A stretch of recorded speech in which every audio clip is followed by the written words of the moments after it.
A lot of people don't know this about me, but I grew up in the projects in upstate New York. Now, a lot of people have this perception of the projects, whether it be, whether it be ghetto or whether it be a violent place or a negative place or not the healthiest place, and all that is true. All that is true, man. I remember I was bullied for years at my projects, y'all, and I was a kid. I didn't know how to deal with it. I was a kid. My dad wasn't around. I did not know how to handle being bullied, y'all. I did not know how to handle it. And I remember one time I got bullied. I got beat up, and by somebody who at times was a friend to me, and we used to do fun stuff. We used to play together. But this kid used to bully me, y'all, for whatever reason. And I didn't know how to deal with it, right? I didn't have any male figures in my life.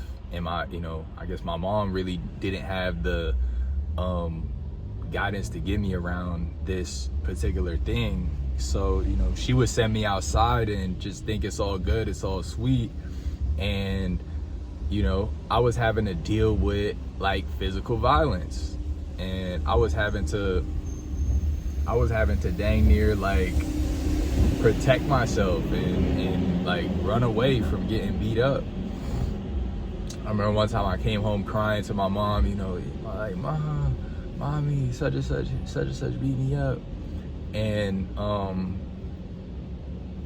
what did she tell me? I forgot what she told me, but like whatever she said was just like, I don't know if she said like are you okay? Like, I don't know if she understood the scope of what was going on or not.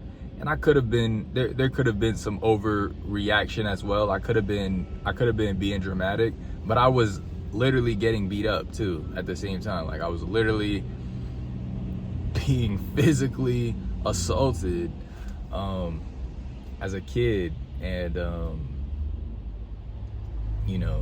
I could look back on it now as an adult, and I could have empathy for myself.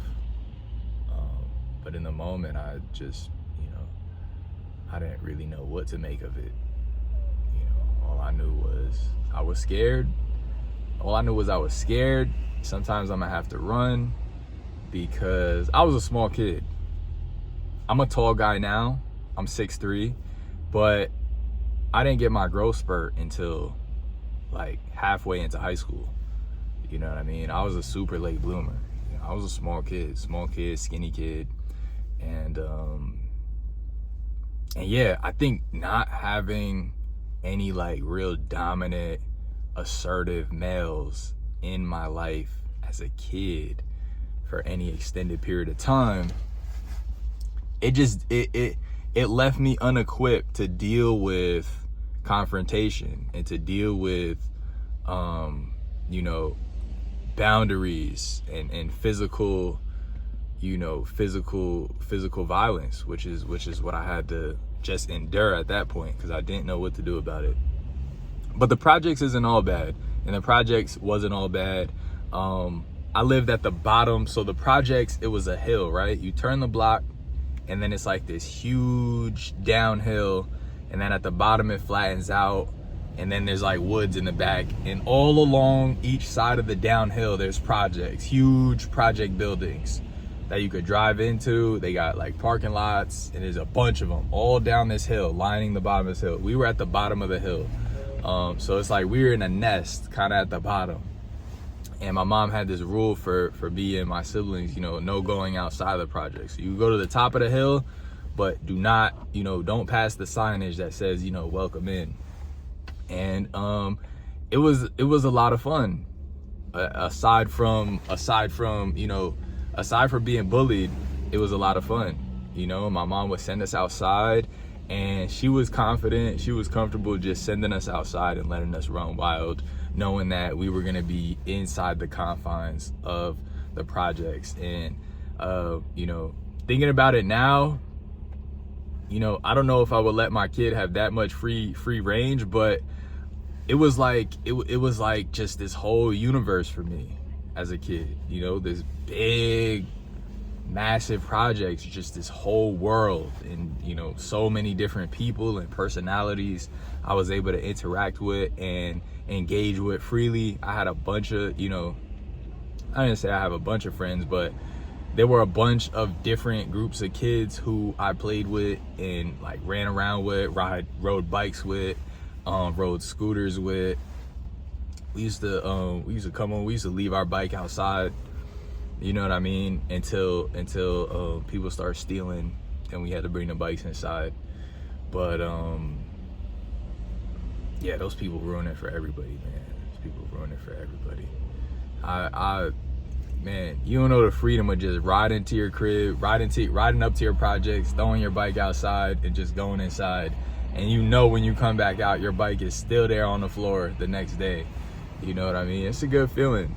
It's a good feeling. I remember I learned how to ride my bike without training wheels, man. I was feeling myself, boy. I was feeling myself. I couldn't wait to show off all my new skills. And you know, I feel blessed to have had that experience, you know, and that's a side of the projects that no one really talks about. You know, it's not, you know, yeah, there's the negativity, and you know, there could be violence, and then there, you know, the drugs is a thing. You know, the drugs was big, unfortunately. A lot of adults using drugs, y'all. But as a kid, you don't really understand how serious that is. You don't really understand how bad that is at the time. Wow, I just seen a small red Kia with police lights on it. That was so interesting. Never seen a car like that with police lights. What was I gonna say? But at the same time, you're in a close-knit community, right? So, you know, as much dysfunction as could go on is also as much community that you could have, because you're so close knit with other people. A lot of people know each other. Dang near everybody knows each other, you know? Everybody knows each other. You know what I'm saying? We had the icy lady at the top of the hill. We would go up, we would, you know, on a hot summer day, we ride our bikes up the hill or our scooters, and we would have somebody, like, she was on the top floor too. She was all the way up there. So we would have one person, we would collect our bread, give our bread to one person. They would go into the top floor. She would drop the ices out from her window. We would just catch it at the bottom, y'all. I'll never forget the flavor of these ices, boy. She had the, is it horchata? I think it was horchata. It's like this coconut, milky, creamy coconut with cinnamon. Y'all, I feel like I have never found that exact flavor again. It was just so like sweet, so milky, so creamy. It was just a perfect icy. She used to have them in these plastic cups, man. We used to scrape it with the with like a spoon. Oh my gosh, so good, so freaking good. She had that. I think she had another flavor, but I was once I had that one, I was only getting that one. You scrape the cinnamon off the top. Ooh, probably had brown sugar in there or something too. Oh my gosh, I'm like getting a sweet tooth thinking about it, man. So it's like everything got its ups and downs, right? Everything got its pros and cons. And so, you know, it's easy to generalize and say, you know, oh, the projects, but then you might look at like a community of like houses, right? People who own houses, but then everybody antisocial. You know, everybody stays to themselves and there's no socialization, you know, or, you know, whatever. Everything got pros and cons. Literally, everything got pros and cons. You know, the projects made me who I am. I lived in the projects for over, I want to say 5 years. Over 5 years as a kid. Over 5 years as a kid. And you know, having that freedom to just run around. Like, my mom used to send us outside, and, you know, again, don't go outside the projects and you're good. And so, you know, we would explore every We were exploring every inch of this landscape, y'all, and it was big. Like, I'm telling you, a whole universe, especially as a little kid, literally a whole universe, all different angles, like, and I thank God that I didn't get myself into more trouble than I did, you know. I remember one time it was late night, and yeah, we used to run around late night too. Pitch black darkness, running around, playing tag, playing manhunt, all types of stuff. Like, during the good periods, like when it was good, it was, you know, it was a lot of fun. And I remember me and some of my friends, we found a truck that had a ladder on it. I don't even know why I'm telling y'all this, but it had a ladder on it, and we thought that was so cool. And we was like, somebody should try to climb the ladder, And so a couple of us climbed the ladder and got on top of the car. Yo, tell me why I go to climb the ladder myself, and this is why you should never be a follower. You should always be a leader. And that's something that I learned growing up and getting into trouble. Tell me why it's my turn to climb the ladder, y'all. As soon as I step foot up there, dog opens his window, starts yelling at us, y'all better get off our car. Like, berserk, y'all. Just 0 to 1,000, just straight berserk.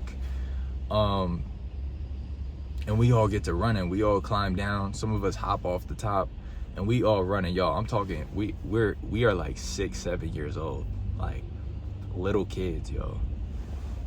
We get to booking it. Everybody know where they're going. Back to the crib. Everyone gotta go home at that point. Like, back to the crib, go inside, don't tell our parents nothing. Just go inside, jump in bed, go to bed, because, you know, we really didn't understand consequences. We didn't understand what our actions could, like how they could come back to us. So we thought if we could just get back to home base, then, you know, we couldn't be tagged it. Yo, tell me why a few hours pass and the cops come knocking on my door. How they knew my door, I have no idea. Whether someone snitched or whether, I don't know, they recognized me and they knew where. There's no way they could have known where my apartment was. Someone must have snitched on me. Cops come knocking on my door and they go, you know, hey, was your son outside or whatever? And my mom's like, yeah. And then they was like, oh, can we see his shoes? We want to see his shoes. Y'all, tell me why they found my shoes. They got my shoes, y'all. And they matched it to the footprint on the truck, yo. I was like, what in the Sherlock Holmes is going on here? I'm like, yo, these dudes really like dug deep and investigated. But long story short, the guy who owned the truck, it wasn't a truck, it was a van.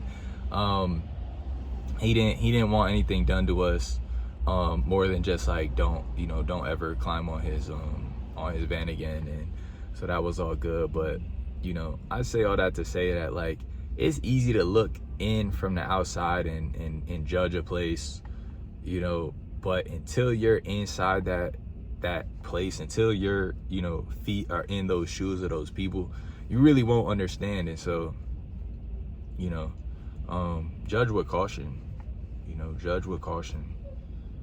and that even goes for like looking at the grass is greener on the other side. You know, that even goes for like me. I could have been looking at other places like, dang, I wish I lived there, or, oh, I wish I grew up in a different place. You know, I wish I grew up in a condo, or I wish I grew up, you know what I'm saying, in a house. But it's like, who's to say what my childhood would have been like? Who's to say I would have been able to run around outside and ride bikes freely, ride my scooter freely? You know, who would have said I had the freedom? Who would have said I would have had the freedom to ride my scooter downhill and run into a dirt patch and fall and cut my lip? You know what I'm saying? Like, this is this scar on my lip, y'all. I was riding downhill on a scooter. I hit a dirt patch. I'm talking big hill. The hill that the projects, the hill that I told you makes up the projects. I was going down that hill full speed demon, and whatever habits I got from there, I still like speed. I still like doing fast stuff. I kill on roller coasters. Like, I be screaming on roller coasters just because. Like, I'm not even scared. I'm just in it. Like, when I'm riding downhill on my scooter, I hit a dirt patch, boom, flip over. The scooter just slides out under me, gone. You know, because when you lose traction, the wheels just slide. And now I'm going forward, boom, right on my face, y'all. Right on my face. Split my lip open right here. Crack, indented my tooth right here. And, you know, I learned from that. I learned, don't go that fast. You know, how fast can I go, and how much gravel on the floor I should be avoiding. You know what I'm saying? And so, you know, we gotta make mistakes to learn. You gotta make mistakes to learn. If you don't make those mistakes, you don't try stuff, you know, you might mess around and never learn something. There's only so much you could learn from other people's experiences. There's only so much you could learn from reading a book. You know, we gotta get out there and do stuff to learn. We gotta try stuff. I got burps. I don't know why I'm burping. I only ate an orange. But yeah, guys, it's early, and I just wanted to get on here and talk to y'all a little bit about that. I hope y'all have a great day. I love y'all, and I'll see you in the next video.